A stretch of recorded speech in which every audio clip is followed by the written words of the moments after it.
प्यारे बच्चों, आप सभी का हमारे चैनल पे बहुत बहुत स्वागत है। दोस्तों, आज के इस वीडियो के माध्यम से क्लास 10th के बच्चों के लिए विज्ञान का एक प्रीवियस ईयर पेपर लेकर के आ चुका हूं। और बच्चों, इस वीडियो के माध्यम से मैं आप सभी के समक्ष इस पूरे पेपर का A to Z solution provide करने वाला हूं। तो इसलिए आप सभी से हम्बल रिक्वेस्ट है, इस वीडियो को शुरू से लेकर के एंड तक जरूर देख लेना। और साथियों, इसी वीडियो के माध्यम से मैं आप सभी को यही बताऊंगा कि बोर्ड परीक्षा 2024 में बोर्ड की कापियां किस तरीके से लिखोगे, क्या बोर्ड के पेपर में 95% मार्क्स अचीव कर सकते हो। ठीक है साथियों, ये जो कापियां लिखी गई है ये खुद एक बोर्ड के टॉपर के द्वारा लिखी गई है, जो बोर्ड के पेपर में 95% मार्क्स अचीव किए हुए हैं। ठीक है, इसलिए आप सभी से हम्बल रिक्वेस्ट है, इस वीडियो को शुरू से लेकर के एंड तक जरूर देख लेना। वीडियो को एक सेकंड भी स्किप मत करना। और इस वीडियो में जितना मैं आपको स्टेप फॉलो बताने वाला हूं, सभी को आपको फॉलो कर लेना है, तभी आप बोर्ड के पेपर में अच्छे से अच्छे मार्क्स अचीव कर सकते हो। ठीक है, आइए समझ लेते हैं सबसे पहले कि अब की बार 2024 के बोर्ड के पेपर में कौन कौन से आपको पैटर्न फॉलो करना पड़ेगा। ठीक है, अब की बार सब कुछ चेंज हो चुका है। सभी को पता होगा कि 20-20 MCQ हर एक बोर्ड के पेपर में पूछा जा रहा है। ठीक है, जिनको OMR आंसर शीट पे हल करना होगा, कोई दिक्कत की बात नहीं है। सबसे पहले समझ लो, ये 2022 का ओरिजिनल विज्ञान का पेपर है और पेपर का कोड यहाँ पे देख सकते हो 8 से 24 बीजे कोड दिया गया है। सबसे पहले साथियों यहाँ पे अपना रोल नंबर लिखना नहीं भूलना है और यहाँ पे अपना नाम लिख देना है। ठीक है, इतना बात करने के बाद आपको क्या करना है, आपको यहाँ इस पूरे पेपर को हल करने के लिए 3 घंटा 15 मिनट का टाइमिंग मिलता है, जो कि प्रारंभ के जो ही 15 मिनट मिलेंगे इस पूरे पेपर को हल करने के लिए, यानी पढ़ने के लिए मिलेंगे। ठीक है, और बाकी बचे 3 घंटे में आपको इस पूरे पेपर को हल करना है।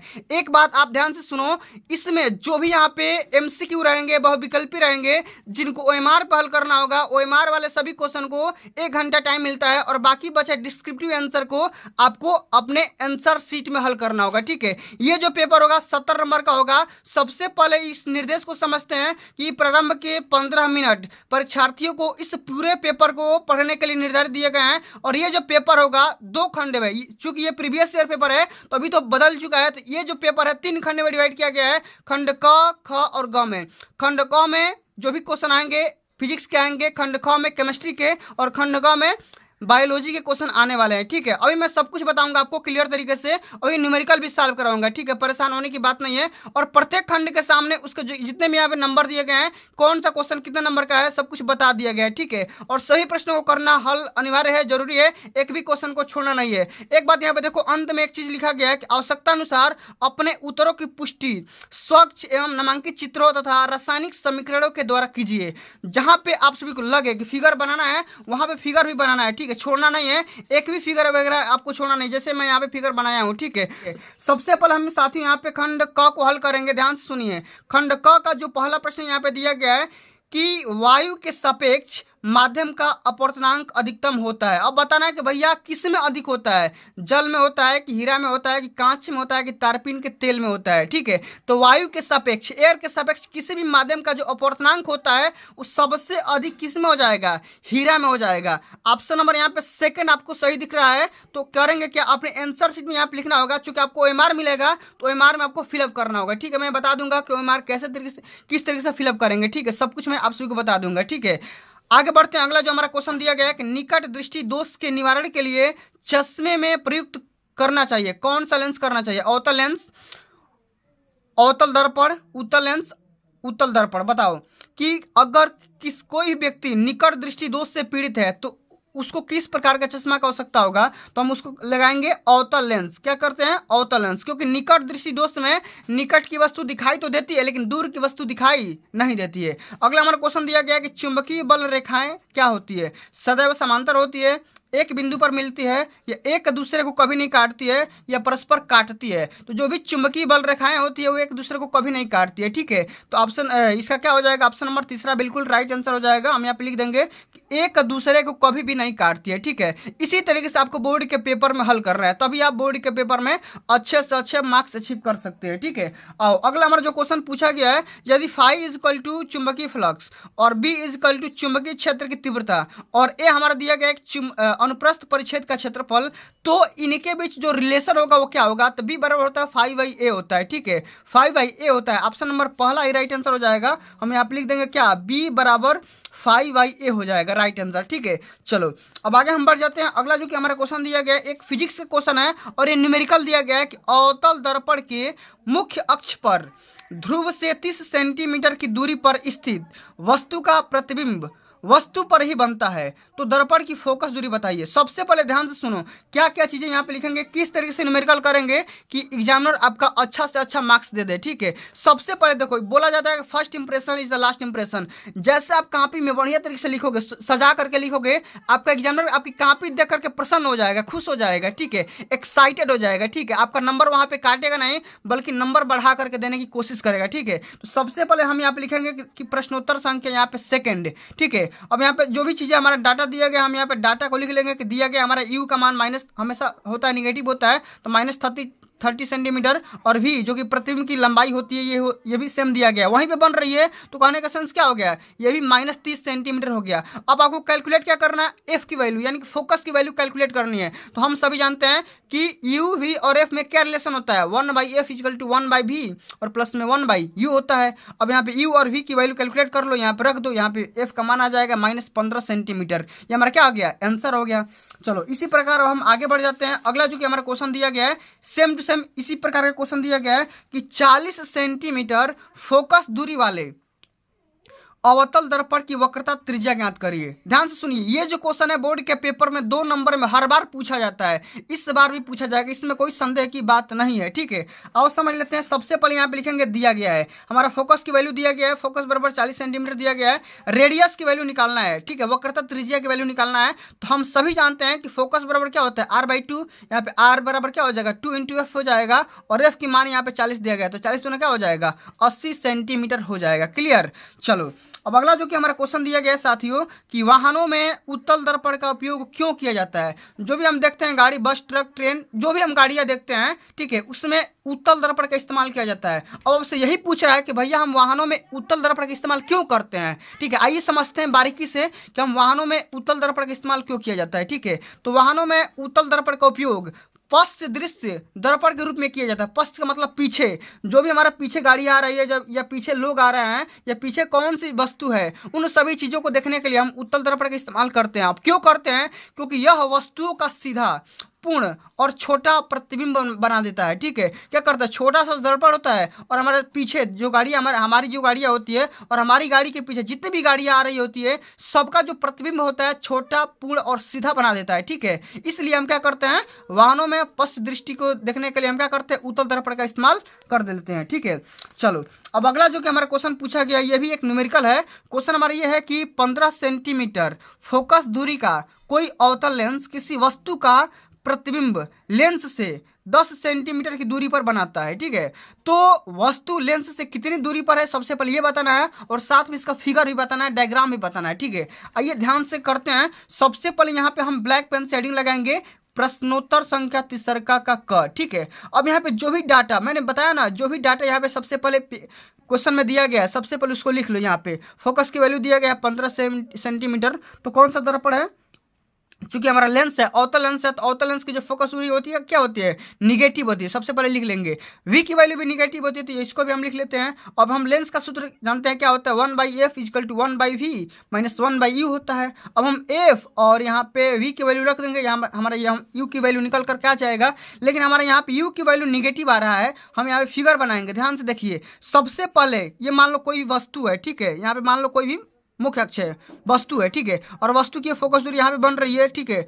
इसको हम क्या करेंगे, इस वाले लेंस से क्या करेंगे, जब यहाँ पे वस्तु ये किरण टकराएगी तो हमारा क्या हो जाएगा, यहाँ पे इसकी प्रतिबिंब बन जाएगी, जो कि कहाँ पे बनेगी, -15 सेंटीमीटर दूर पर रखी हुई आपको शो होगा। ठीक है, चलो आगे देख लेते हैं। अगला जो कि हमारा क्वेश्चन दिया गया है, तीसरा का ख वाला क्वेश्चन, यहाँ पे ध्यान से देखो, और इसमें से दोनों में से किसी एक ही करना था, मैंने पहला वाला को बता दिया, अब आगे वाले को बता रहे हैं। ठीक है, इसको ध्यान से सुनिए। अगर देखो, अगर आप पहले वाले करो या दूसरे वाले करो, दोनों में से किसी एक को हल करना है।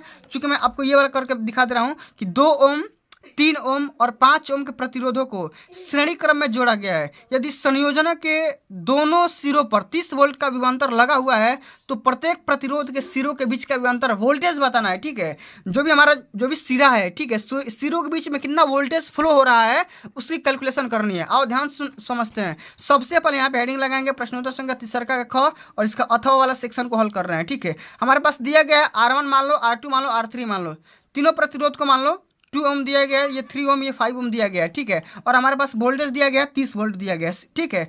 अब हमें करना क्या है, श्रेणी क्रम में जब जोड़ेंगे तो सभी को पता होगा क्या होता है, टोटल जो हमारा तुल्य प्रतिरोध होता है वो क्या होता है, R1 plus R2 plus R3 होता है। और तीनों को जोड़ दोगे तो यहाँ पे 10 ओम निकल करके आ जाएगा। लेकिन हमें क्या करना है, हमें यहाँ पे इसकी वैल्यू सबसे पहले यहाँ पे आई की वैल्यू कैलकुलेट कर लो, एम्पियर जो भी हमारा करंट फ्लो हो रही है उसके करंट की वैल्यू पहले कैलकुलेट कर लो ओम के नियम के अनुसार से। क्या होता है, V बराबर आई इंटू आर होता है, हमारे पास आई बराबर क्या हो जाएगा 30/10 यानी कि 3 एम्पियर हो जाएगा। और यहाँ पे V1, ठीक है, क्योंकि हमें क्या करना है, विभवांतर निकालना है सबसे पहले A1 वाले सिरों पे, तो V1 पे क्या हो जाएगा आई इंटू आर, आई का मान हमने निकाल लिया 3 एम्पियर, आर का मान हमारे पास सेम टू सेम दिया गया है 2 ओम, ठीक है। तो ये 6 हो जाएगा, ये हमारा 9 हो जाएगा, ये हमारा क्या हो जाएगा 15 हो जाएगा। इस तरीके से आप पूरे के पूरे सेक्शन को हल कर सकते हो, ठीक है। चलो, जो कि अगला हमारा क्वेश्चन दिया गया साथियों, ध्यान से सुनो। इसी प्रकार आप सभी को बोर्ड के पेपर में काफी हल करना है, और मैं अंत में भी बताऊंगा कि आपको कौन कौन सी स्टेप फॉलो करना है, कौन कौन सी गलतियां नहीं करनी है, ठीक है।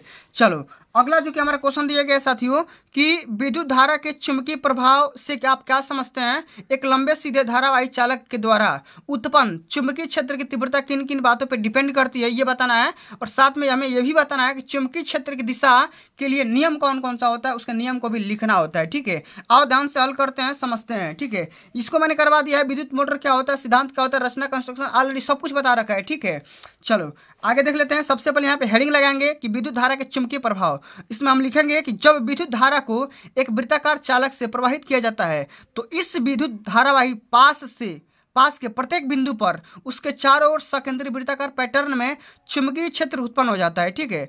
और विद्युत धारावाही वृत्ताकार पास चालक का प्रत्येक बिंदु पर एक विद्युत धारावाही सीधा चालक की तरह व्यवहार करता है, ठीक है। एक चुंबक की बात क्या करता है भाई, एक बिहेव करता है, ठीक है। अब यहाँ पे हम क्या करेंगे, एक सीधे लंबे धारावाही चालक के द्वारा उत्पन्न क्षेत्र की तीव्रता निकालेंगे तो किन किन बातों पे डिपेंड करेगा। सबसे पहले तो देखो, चुंबकीय क्षेत्र की प्रबलता पे यानी कि बी पे डिपेंड करेगा, साथ में छड़ की लंबाई पे डिपेंड करेगा एल पे, और साथ में हमें क्या हो जाएगा, चालक की लंबाई एवं चुंबकीय क्षेत्र के बीच में जो भी हमारा एंगल बन रहा है साइन थीटा का अनुक्रमानुपाती हो जाएगा, ठीक है। अब यहाँ हमारे पास एक फार्मूला भी आ जाता है कि साइन थीटा बराबर क्या हो जाता है, BIL, ठीक है। एफ बराबर यहाँ पे एक होता है, ए बराबर होता है BIL साइन थीटा, क्या हो जाएगा, साइन थीटा इंटू BIL हो जाएगा। ये हमारे पास एक फार्मूला भी निकल करके आ जाता है, जो कि बल की दिशा फ्लेमिंग के बाएं हाथ के द्वारा हम ज्ञात कर सकते हैं। चूंकि हमें यही भी पूछा था किस माध्यम से निकालते हैं, तो मैंने बता दिया, ठीक है।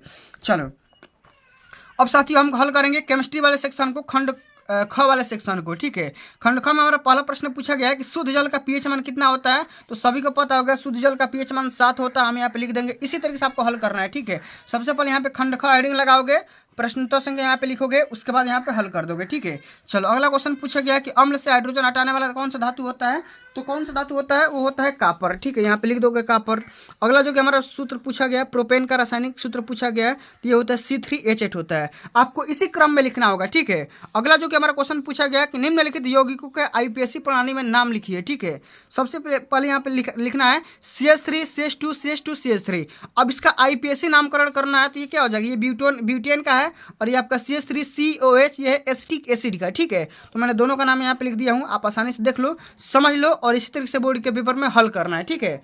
चलो अगला जो कि हमारा क्वेश्चन पूछा गया कि मेंडलीफ का आवर्त नियम क्या होता है, इसकी व्याख्या करिए। ध्यान से समझिए, मेंडलीफ का आवर्त नियम यहाँ पे देखो, इसी प्रकार आप सभी को बोर्ड के पेपर में कापिया को हल करना है। सबसे पहले हेडिंग लगाओगे प्रश्नोत्तर संख्या 6, और यहाँ पे लिख दोगे हेडिंग में कि मेंडलीफ का आवर्त नियम की व्याख्या।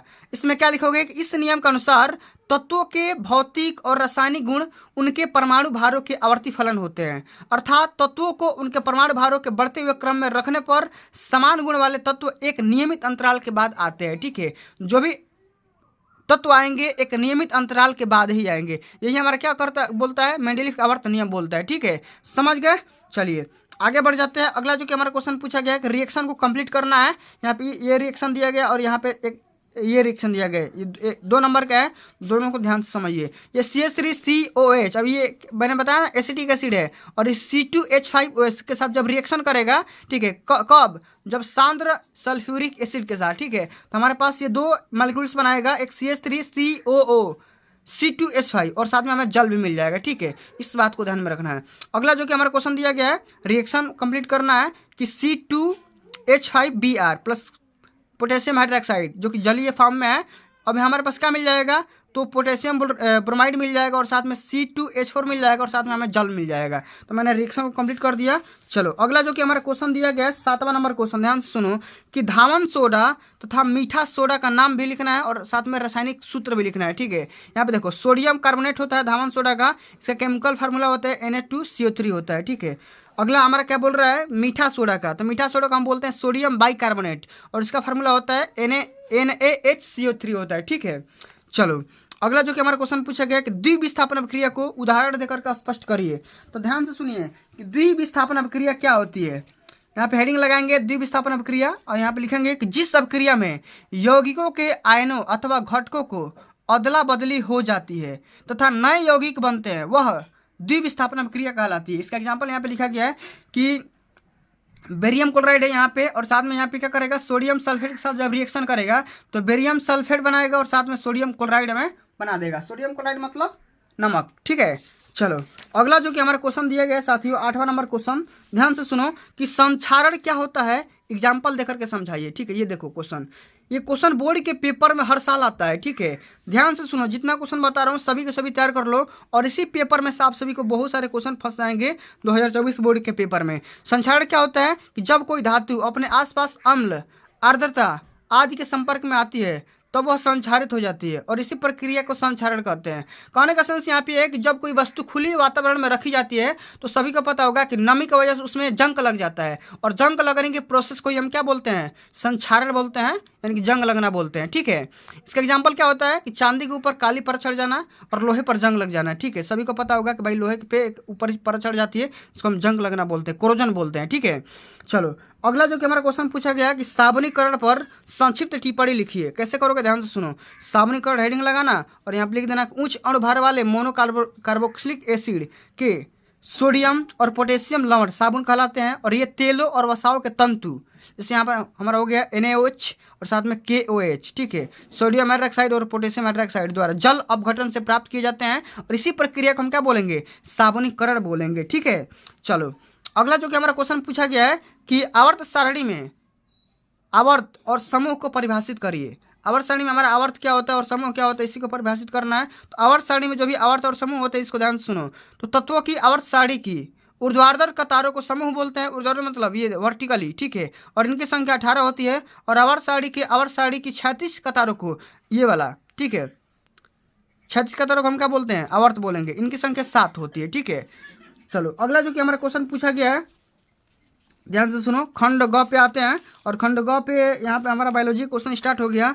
बोल रहा है कि वह प्रक्रिया जिनमें जटिल कार्बनिक अणु सरल अणुओं में टूट जाते हैं, इनको हम क्या बोलेंगे, इनको हम बोलेंगे अपक्षयी अभिक्रियाएं। ठीक है, यहाँ पे देखो हेडिंग लगाएंगे खंड ग और यहाँ पे लिख देंगे प्रश्नोत्तर संख्या 9 और यहाँ पे क वाला लिखेंगे अपक्षयी अभिक्रियाएं। ठीक है, चलो अगला हमारा क्वेश्चन पूछा गया है कि चर्मदाह या पैलाग्रा रोग निम्नलिखित में से किस विटामिन की कमी से होता है। तो ये होता है विटामिन B5 की कमी से। ठीक है, यहाँ पे ऑप्शन नंबर क्या हो जाएगा, ग बिल्कुल राइट आंसर होगा। अगला जो कि हमारा क्वेश्चन पूछा गया है कि हीमोग्लोबिन महत्वपूर्ण भूमिका निभाता है किस में भाई, तो ये निभाता है श्वसन में, ऑप्शन नंबर पहला राइट आंसर होगा। ठीक है, चलो अगला हमारा क्वेश्चन पूछा गया है फ्लोएम के द्वारा भोजन का स्थानांतरण किस माध्यम के रूप में होता है, ये सुक्रोज के रूप में होता है। किस माध्यम में, सुक्रोज के रूप में हो जाता है। ठीक है, चलो अगला हमारा क्वेश्चन पूछा गया कि लार में कौन सा एंजाइम पाया जाता है और वह किसका पाचन होता है। तो यहाँ पे सुनो ध्यान से, 10वां नंबर प्रश्न है कि लार में पाया जाने वाला एंजाइम का नाम है टाइलिन। ठीक है, टाइलिन नाम का एक एंजाइम होता है जो कि लार में पाया जाता है, जिसे क्या बोलते हैं, फ्लाइलिन। ठीक है, क्या बोलते हैं, प्लथियाइन। ठीक है, भी कहा जाता है, जो स्टार्च को शर्करा में तोड़ता है और इस प्रकार भोजन का पाचन मुंह में शुरू हो जाता है। ठीक है, मुंह से ही शुरू हो जाता है और लार ग्रंथि या वसा पाचन शुरू करने के लिए लार में लाइपेस भी स्रावित करता रहता है। ठीक है, इस बात को ध्यान में रखना है। चलो अगला जो कि हमारा क्वेश्चन पूछा गया है कि परागकण का एक नामांकित चित्र बनाइए। ठीक है, ये उसका 6वां नंबर प्रश्न है, तो हम यहाँ पे लिख देंगे प्रश्नोत्तर संख्या 10वां का ख और यहाँ पे हमारा ये परागकण है। ठीक है, इसका ये फिगर बनाया गया है, देखो ये परागकण लिखा गया है और यहाँ पे लिखा गया जनन कोशिका। यहाँ पे देखो वर्दी कोशिका का ये सेंटर लिखा गया है, ये रिक्तिका है जो कि छोड़ दिया जाता है और वाह्य चोल है। ठीक है, ये अंतः चोल है, ये वाह्य चोल है, ये बाहरी वाला चोल है, ये अंतः चोल है। ठीक है, इस बात को ध्यान में रखना है। चलो अगला जो कि हमारा क्वेश्चन पूछा गया है कि पुनरुद्भवन किसे कहते हैं, कोई 2 एग्जाम्पल लिखिए। आओ ध्यान समझते हैं भाई क्या होता है। पूर्ण रूपेण विभेदित जीवों में अपने कायिक भाग से नए जीव के निर्माण की क्षमता होती है। अर्थात कोई किसी जीव के अनेक टुकड़े कर दिए जाए तो वह प्रत्येक टुकड़ा विकसित होकर के एक नए जीव का निर्माण कर लेता है। उसी को हम क्या बोलते हैं? पुनरुद्भवन बोलते हैं। ठीक है, क्या बोलते हैं? उसी को हम क्या बोलेंगे? पुनरुद्भवन बोलेंगे। जैसे मान लो यहाँ पे हाइड्रा और प्लेनेरिया है। जैसे सरल प्राणियों को यदि टुकड़े टुकड़े काट दिया जाए तो प्रत्येक टुकड़ा एक विकसित होकर के पूर्ण जीवन का निर्माण कर लेता है। ठीक है, इस प्रकार हमारा ये पुनरुद्भवन टॉपिक कंप्लीट होता है। अगला जो कि हमारा क्वेश्चन साथियों पूछा गया है कि एक संकरण और द्विसंकरण से आप क्या समझते हैं? ठीक है, ये 4 नंबर में क्वेश्चन पूछा गया है। आइए समझते हैं एक संकरण से क्या समझते हैं। तो विपरीत लक्षण वाले नर तथा मादा के मध्य जब केवल एक जोड़ा विपरीत लक्षणों के अध्ययन के लिए संकरण कराया जाता है तो इन विपरीत लक्षणों के संकरण को एक संकरण कहते हैं। और जैसे लाल फूल वाले और सफ़ेद फूल वाले पौधों के मध्य संकरण हो जाता है। ठीक है, समझ गए। अगला जो कि हमारा टॉपिक है द्विसंकर संकरण।